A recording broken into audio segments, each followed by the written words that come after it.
Welcome back, folks, to the Lighthead online video show.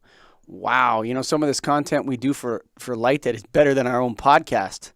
So just so you folks know, we do some good short blasts here. This is going to be a quick hot blast on wall packs. But before we get into it, this episode and every episode of the Lighthead online video show is sponsored by Keystone Technologies. Go to KEYSTONETECH.com, Greg, KeystoneTech.com. What's on the cards, bud? Well, we want to talk about wall packs. We're gonna take a few different applications or fixtures throughout this series. We're gonna call it Hot Blast, whatever it might be actually called. We don't know. But today we want to talk just about wall packs. When you're looking at a customer who has a wall pack and they want to upgrade it to LED, what do you have to look for? So number one, when you have a wall pack application, you look at how the fixture currently looks, the size of it, right? And why does the size matter? You can share that. Well, I think it's important because when you're replacing that fixture, you want to look out for the wall scar. And these fixtures were super popular in the beginning of LED. They had like this vertical mounting base, and then they had like an LED panel that was adjustable up and down. Remember that? Mm-hmm. That was super popular 3-4 years ago. Not as much. I don't see as many of that as I used to. But what would happen is you take that wall pack off. Now there's like the caulking scar around the outside of the fixture, and you pull it off. You put the new one on over top of the octagon box, and you got this wall scar around the fixture. And then what do? And it's like, oh, let's hope the customer doesn't notice. Yeah, come on, man. Everybody notices those nasty-looking wall scars. So number one, you got to get the size, if you can, and this is something I think we're going to get into as well, the footprint of the new LED wall pack should be bigger, slightly bigger than the old one, at least, no? Yeah, I think you should always make sure that, because then you avoid that issue. There are times where you might not have that problem, but play it safe. Yeah. Know the size of the footprint of your current fixture. And you know what? You've got that in the wall pack. Yeah, going back, like let's say you put them up, and I've had this where we tell our electricians, look, if something goes like that, call us right away. But sometimes they go and they put them all up, and then you have to go back and get one of those plates and put it under it and then reseal it. And it's like just when you're site surveying, when you're out there in your car driving around the parking lot and whatever, you're looking at the walls, note the size of the wall pack. I hate it when I see nasty wall scars. And there's a lot of them, more and more as we go. I see them all the time. And I didn't know the term until you said it, and that's a great term. So don't do wall scars. Don't cause wall scars. Yeah, man, you're making us all look bad. So there you go. That's one item. The mounting height. You need to know how high it's mounted, right? A lot of times wall packs, it can be directly over a door, 8 feet. They can be up 10. They can be up 12, 20, 15, even higher. Yeah, they keep going up. For sure. So you need to know the mounting height, and because that's going to help you factor into what you're going to choose as an option. So mounting height, size, footprint of the current fixture. And then most importantly is the wattage and the type of bulb that is currently in the wall pack. And how often do you know that, Mike? Oh, I'm a guesser, bro. I like to guess that because, it's one of those things where you build don't it like into... You have to. Like to, you have to. Well, no, for the sake, because come on, man. I mean, you have a guy who's got 10 wall packs. Okay, so whatever it is, $400 to put up a new one. Whatever your number is, 500, right? Yeah. So you're talking about what's up for grabs, $5,000. There's $5,000 up for grabs. Now you got to fill it a rebate. You got to organize the project. With my people, I call it setting up your heist. That's what I call it. Project management. Okay. How's your heist going to go down? It's like plan every step, right? So it's like Ocean's 11, like doing a lighting project is like Ocean's 11. You want to make sure you have your plan, and then invariably you're going to hit a hiccup in the plan where you're going to have to jump in and improvise at the moment, but you want to have your plan laid out. So how's your heist laid out? Well, $5,000 is not a lot of room for error. So the error I like to put in is in the beginning before they commit. It's like, I think it's $250. If you're serious and you sign up, then we're going to find out what the actual wattage is. I think it's 400, but I always get it right at some point. But usually with wall packs, especially ones that are really high, I do it after I've gotten the person's business, or very, very close anyway. I would agree with you 100%. I would say most often you don't know what it is. You go by the mounting height, and then you kind of see the size of it. Those two items that we talked about, the two items you need to find out first, Yeah. oftentimes can indicate what's going to be in there. So, general rule of thumb, I think anything around 15 feet and over is 250 range. Anything over 20 feet is 400. It's tough though. It's I mean, It's tough. one of the things you can notice is a lot of the 250 and up wall packs, they got that big, it looks like a big box on the back of it to store the ballast. That indicates to you that's 250, but every now and then you get some 250 wall pack that doesn't have that. It's like, how did you get in there, man?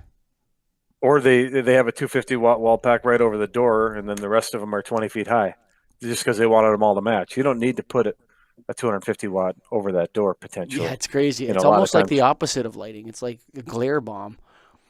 Yeah. I got to take a picture of the glare bomb on my way home and put it on my Instagram. It's so gross. But I mean, what were we talking about?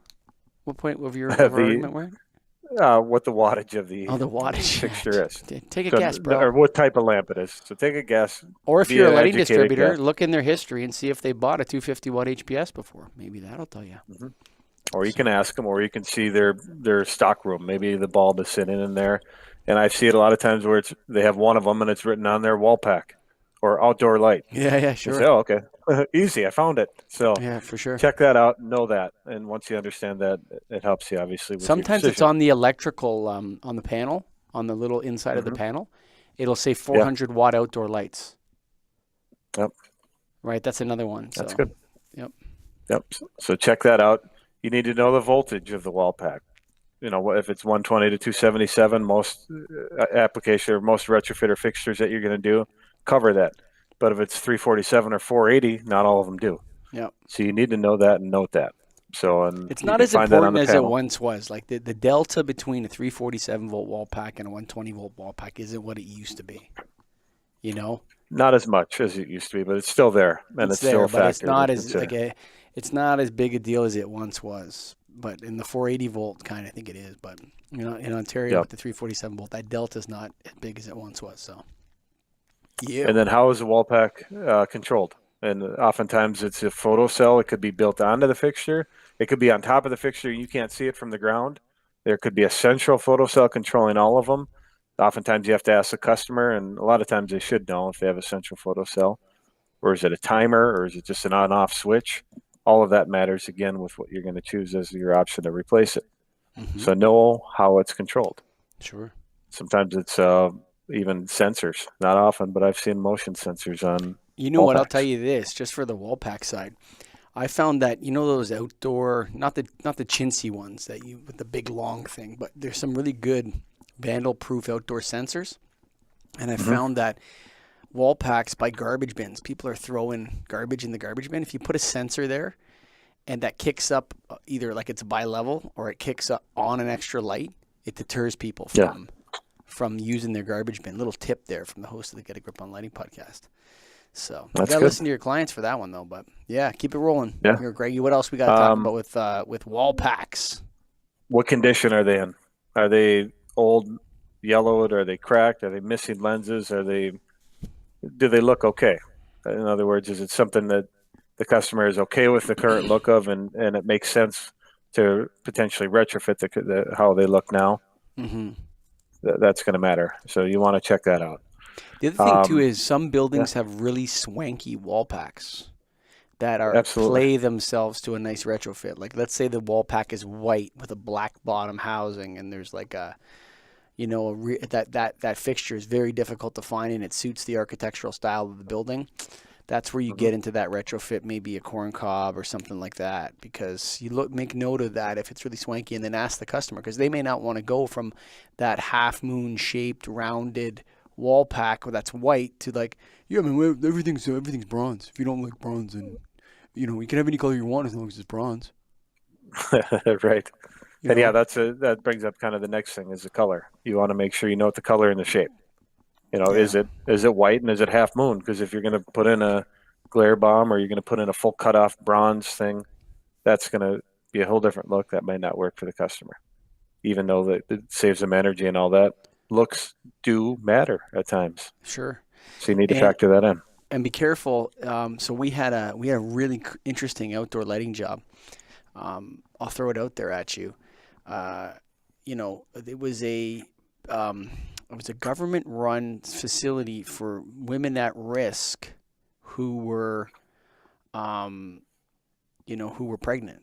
So like maybe they were a prostitute or something like this, and they were having these problems with people like not breaking out of jail, but breaking into this place to get to these women. And so we had to light it up like a prison yard, dude. Like literally, we lit the whole thing around it like a prison yard. And it was great, except that on one side there was some residential housing.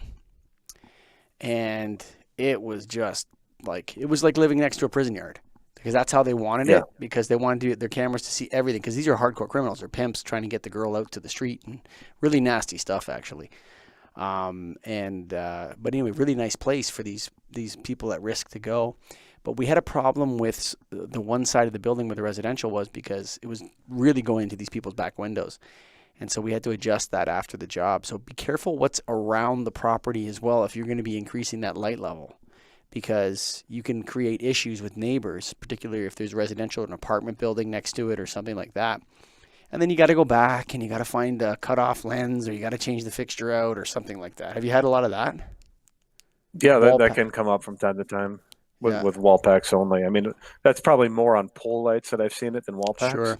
But it does definitely happen. So it's something to factor in, as with any exterior lighting or any lighting in general. You got to light properly to code and everything. So check that out. How much room is in the existing fixture? Now, if we're talking retrofits, and that's going to matter in what you can actually install. Check the seal. If you're going to, before you do the retrofit, make sure your electrician, make sure that seal's intact, because like it only has so many opens and closes before the seal's gone on all of those fixtures. The wall pack ones that have the hinge, that hinge, and like there's a seal embedded around it.